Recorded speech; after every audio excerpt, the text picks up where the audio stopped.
Malaysia perlu mempercepat penerima gunaan dan pembangunan teknologi baharu terutamanya dalam industri kenderaan udara tanpa pemandu UAV atau drone untuk memperkukuh kedudukan negara dalam ekonomi global. Perdana Menteri Datuk Seri Anwar Ibrahim berkata industri drone yang saling berkait dengan teknologi kecerdasan buatan AI dan transformasi digital muncul sebagai pemangkin kukuh untuk inovasi, produktiviti dan pertumbuhan ekonomi.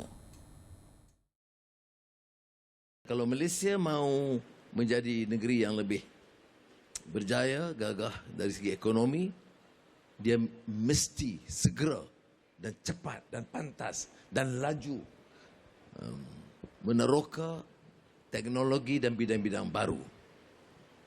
Drone satu bidang, seperti mana, dan dia terkait dengan digital dan AI, dan kita harus bina ekosistem yang sesuai dan wajar untuk memperkukuh. Dalam ucapan pada majlis penutup My Drone Expo 2026 di Sepang semalam, Datuk Seri Anwar berkata pasaran UAV global diunjurkan bernilai lebih $55 bilion Amerika menjelang 2030, manakala sektor ekonomi ekosistem ruang udara bersepadu kini menjadi pemacu pelaburan yang semakin penting. Bagi merebut peluang ini, beliau menggesa penggubal dasar, pertubuhan penyelidikan sains dan semua agensi berkaitan untuk memberikan sokongan kawal selia dan ekosistem yang sepenuhnya kepada industri tersebut. So we are committed to support, and as it building the ecosystem of the UAV industry. We will improve the regulatory framework. Of course, we need collaboration between the industry, government, research establishment and the universities.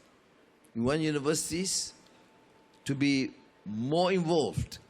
Bagi memacukan lagi industri ini, Perdana Menteri yang juga Menteri Keuangan berkata kerajaan komited untuk menambah baik rangka kerja kawal selia, mempertingkat pembiayaan penyelidikan, pengujian dan pensijilan.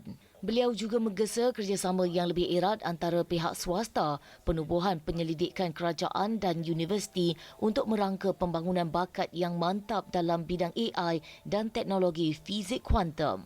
Expo 3 hari anjuran bersama World UAV Federation cawangan Malaysia dengan Persatuan Pembangunan UAV Malaysia Muda menampilkan lebih 100 reruai dan menarik ribuan pengunjung serta perwakilan industri dari 46 negara.